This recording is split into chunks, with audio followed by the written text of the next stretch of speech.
Hello, everyone. This headline from Reuters gave me a chuckle.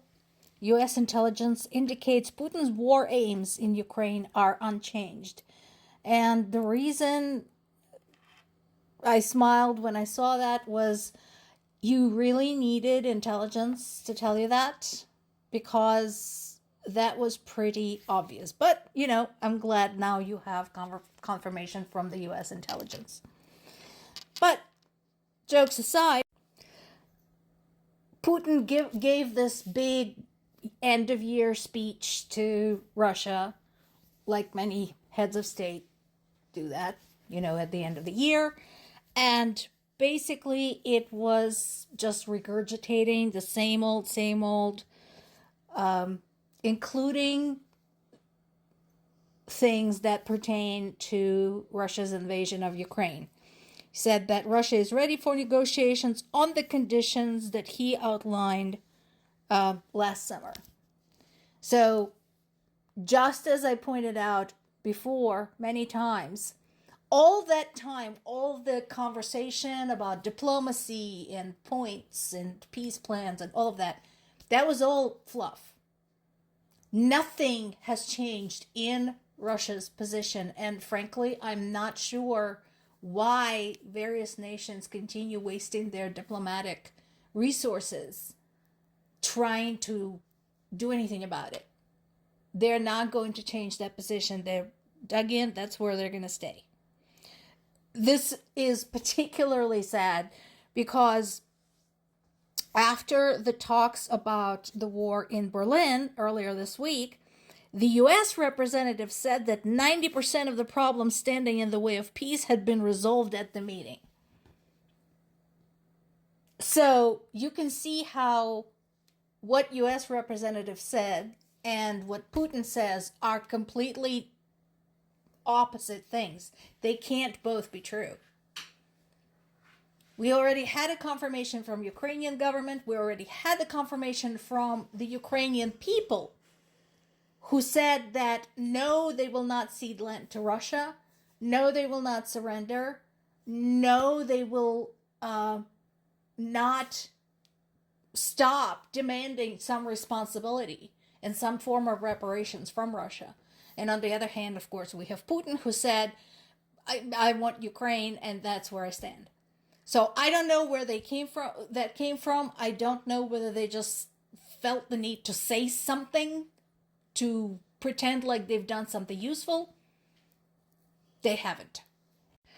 Some progress has been made, and this is being covered by many news sources, both in the United States and in Europe and in Ukraine. So let's break this down. What does this mean? So what's happened? Europe had agreed to give Ukraine a 90 billion euro loan. Now, this is an important decision, but it is not something that can happen instantly. Do not be confused. This is not coming out of Russia's frozen assets. So we're going to talk in a minute how that money is going to be raised. When it comes to the Russian assets, in case you're wondering why this is not coming out of Russian assets, Belgium, where most of the frozen assets sit, had refused to unlock it without assurances that it will be given legal and other protections if Kremlin decides to sue for that cash. I think that this is something European Union needs to decide, or NATO needs to decide, particularly NATO, because Belgium is not just a member of NATO. Belgium is one of the founding members of NATO. So Belgium was one of the 12 original countries that signed the NATO treaty in 1949.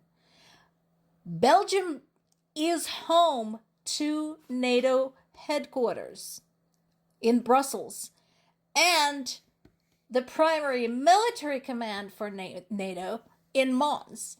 So it is a very active participant to NATO, contributes to the collective defense, including air policing, and is working to increase the defense spending. So, yes, Belgium is somebody to be reckoned with. And so, yes, I think NATO particularly needs to provide guarantees to Belgium that Belgium will be protected if it releases Russian assets.